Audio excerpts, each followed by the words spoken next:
Reggie here, your friendly neighborhood bodybuilder and comic book collector, and I want to welcome you to another one of my videos. So this video was really sparked by a post that I put up on the community channel a couple of weeks ago. And in this post, I was basically like, hey, I'm open for suggestions. And I want to say that it was Master Blaster that made the suggestion that I talk about maybe lessons learned, mistakes that I made, lessons learned. And I'm gonna be honest with you, a lot of the content that I create here on the channel is really lessons learned.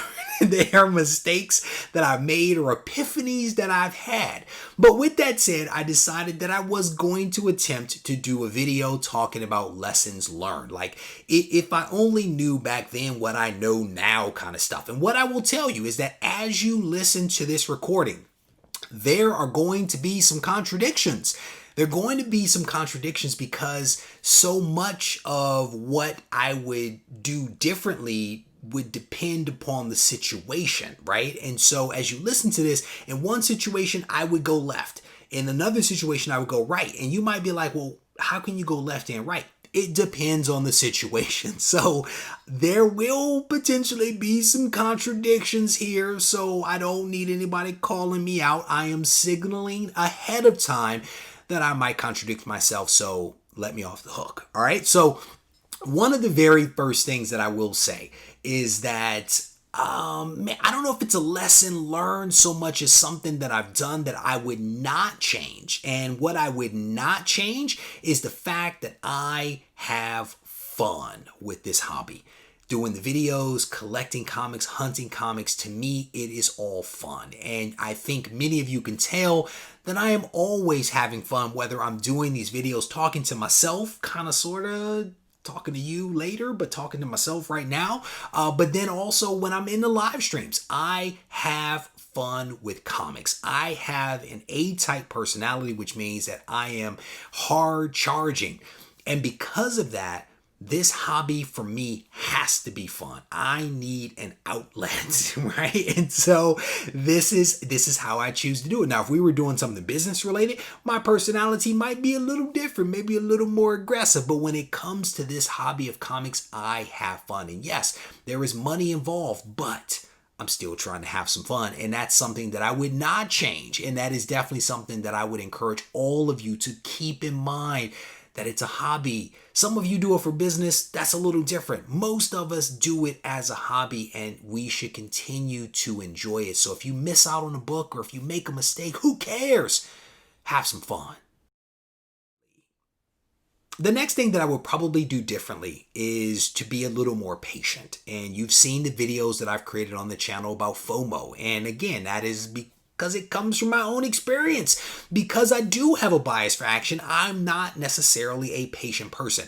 I set a goal, I take the goal down, I want to achieve it right now. That is my personality. But what I have to learn is sometimes patience is the way to actually make magic happen. And so patience is something that my mother has been trying to teach me for decades. And in some aspects of my life, I have learned to be more patient.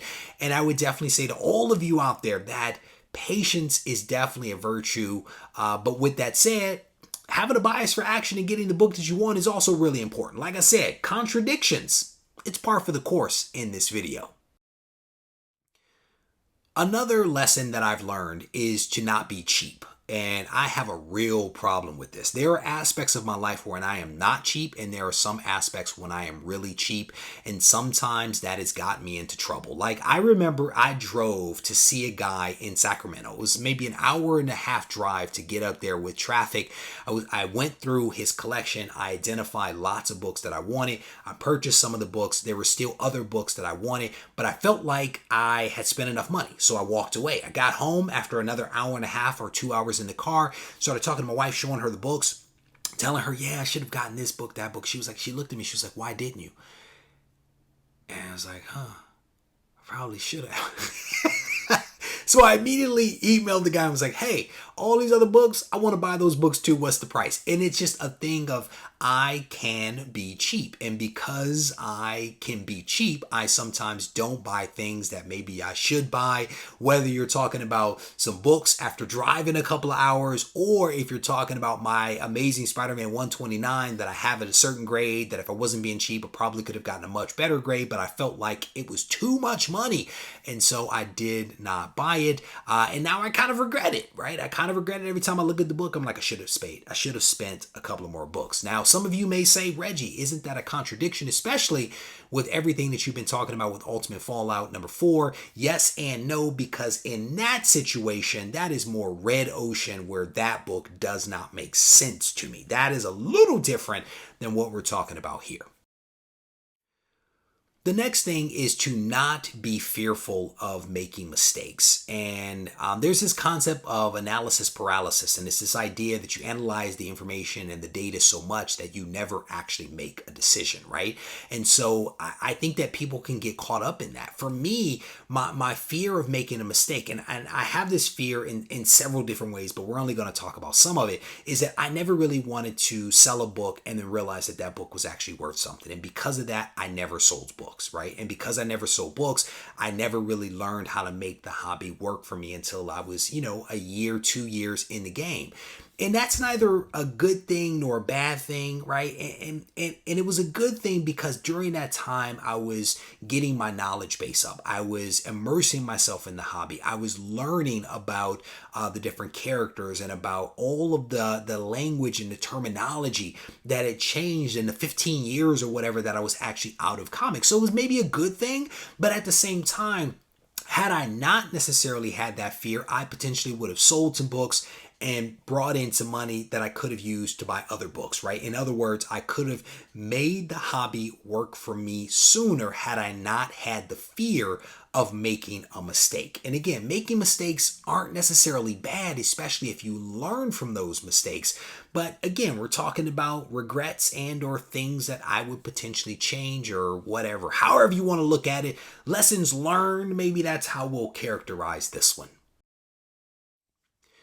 Another thing that I would do differently is that I would not slab a lot of comics. I got slab happy in those early days, and I literally slabbed everything. If I had a comic, I slabbed it. And because of that, I spent a lot of money on books that honestly weren't worth the cost associated with getting those books slabbed. I honestly made a lot of mistakes. I made a lot of mistakes slabbing books. I would send books in occasionally to CGC that had defects, and those books came back really low. And as a result of that, I was basically underwater on those books. And I still have several of them sitting in a bin in the other room out there. And it was because I had a bias for action and because I wasn't necessarily taking the time to pull books out of the plastic and look at these books and understand what was going on. I had a book. I wanted it in plastic, I wanted it graded, I sent it off to CGC. Lots of mistakes there. And again, sometimes an education can be an expensive thing, but if I could change it, potentially I would not slab like everything. Like I slabbed everything. Another really important lesson that I've learned is to be receptive to other people's opinions and perspectives and recommendations. And, that may sound like you should not have your own point of view and you should be wishy-washy. That's not what I'm saying there. But what I am saying is being receptive to other people is oftentimes a good thing for me, especially because I do have a bias for action. I believe that what I'm doing is the right thing, and I don't necessarily hear other people. And so this is something that I've constantly tried to work on in my professional life, and a lot of what happens in the professional life spills over to the personal life and to the hobbies. And so what I can tell you is that initially, when I came into the hobby, I was very resistant to anything that was DC. Like, don't even talk to me about a DC character because I don't know what you're talking about and I have no interest. That has changed dramatically for me to the point where I have spent literally the last 2 weeks reading mostly DC stuff. And I'm not just talking new stuff, I'm talking old stuff as well. And I'm enjoying it. And I just wish that, again, had I maybe listened to some people earlier in the process, maybe I would have been able to enjoy DC characters, for an, more extended time, and maybe even picked up some really cool DC books, right? Because how many great DC books that I pass over en route to my favorite Marvel book?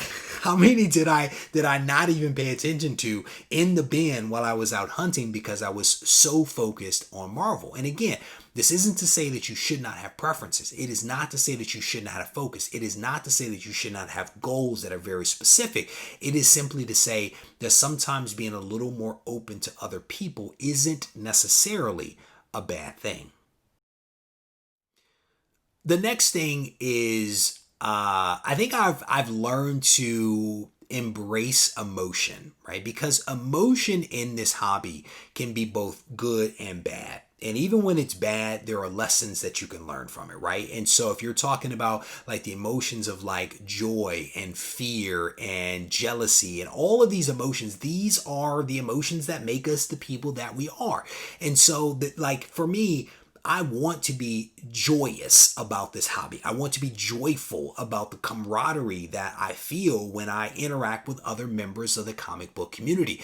FOMO, even the fear of missing out, while it can be a negative emotion, can also be a really good emotion if used positively. And so I think that all of the emotions I've learned to, in many cases, I think, control and or harness them for the betterment of my enjoyment as well as my collection. And that doesn't mean that I don't always get it right, because again, as I just alluded to, I was so joyous to slab everything that I spent money willy-nilly. And I learned some really important lessons from that. But emotion isn't necessarily a bad thing. It's not necessarily a good thing. It just depends upon how you choose to use it.